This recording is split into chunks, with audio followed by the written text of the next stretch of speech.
ណាប្រទូសាច់របស់ពេញបងប្អូនទៅខ្មែរមិញពីកីឡាករមកគឺផងពេញសមាទេអូម៉ៃនេះហៅមកឡនណាបាទពីកីឡាចូលសម្បត្តិចូលវិញមិនទៅចាយមួយទៅហាត់ទៅចាយឥឡូវចូលដល់ទៅយ៉ាងម៉េចនេះតែរបស់ពេញសម្បត្តិវិញមើលហាត់ដល់ទៅវិញចាំទៅមួយទៅរបស់បញ្ញាកណ្ដាលទៅចាប់ដៃទៅវិញមកទៅគាត់ទៅចាប់ចៅស្រង់ឲ្យចូលទៅមិនដៃរបស់ពេញសម្បត្តិ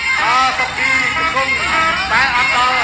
បាត់លុបបាត់ពីដៃតែមកដល់វាគាត់មកជើងរបស់សុខទីចូលមកដៃពេញបែកចាយទៅទៀតបាទចាយចូលគាត់ជើងក្រោយមួយទៅសម្បត្តិដៃចូលសម្បត្តិ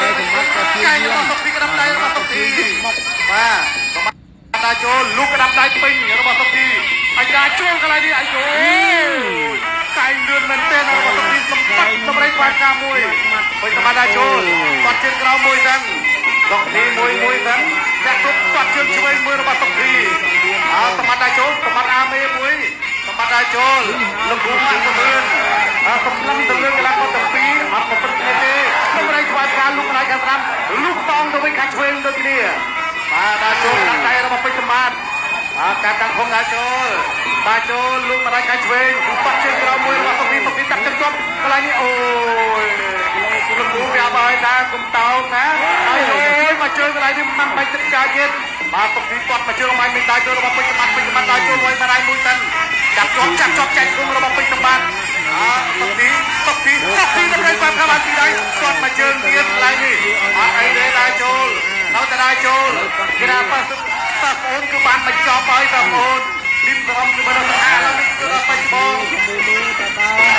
បងប្អូនមកជួយ like ទៅជួយ share បន្ថែមទៀតបងប្អូនបាទដើម្បីបំផ្លាំងចិត្តទៅដល់កីឡាករ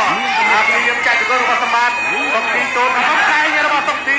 ខាងឡងរបស់សម្បត្តិវិញសុខទីគាត់ជើងក្រោមមួយហ្នឹងដៃទៅដៃមកដូចគ្នាតម្រៃស្វាយការរបស់ពេជ្រសម្បត្តិសុខទីដៃចូលដូចគ្នាក្រោមពីបដៃជាប់គ្នាល្អណាស់ចូលដូចគ្នាសុខទីដល់ក្រោយទីហ្នឹងពេជ្រសម្បត្តិដៃចូលគាត់មកជើងរបស់សុខទីអោបជាប់កន្លែងនេះទេក្តាប់ដៃទៀតទៅវិញមកចាប់បោកកន្លែងនេះកែរបស់សុខទីមួយទៀតអូយជំនាញហើយជំនាញតាមសុខទីសុខទីបោះជង្គង់មួយសុខទីចាច់ជង្គង់មួយសុខទីកាយគាត់ជើងក្រោមមួយទៀតចាក់ទៅមួយសិនសម្បត្តិដៃចូលសម្បត្តិបោះមកជង្គង់វិញកាយរបស់សុខទីចូលក្តាប់ដៃចូលវិញសុខទីដៃចូលបោះជង្គង់មួយទៀតរបស់សុខទីចូលច្រើនណាស់ពេញជលងទៅជលងមកសម្បត្តិដៃចូលសុខទីថយក្រោយវិញជង្គង់មួយរបស់សុខទីនៅតែគ្រាន់តែធន់អត់ទៅទេសម្បត្តិដៃចូលសម្បត្តិដៃចូលសុខទីចូលច្រើនណាស់ទៅជង្គង់ទាំងសុខទីណាប់ដៃរបស់សម្បត្តិឆ្វេងមួយស្ដាំមួយខ្លាចតែផ្លាត់ទេ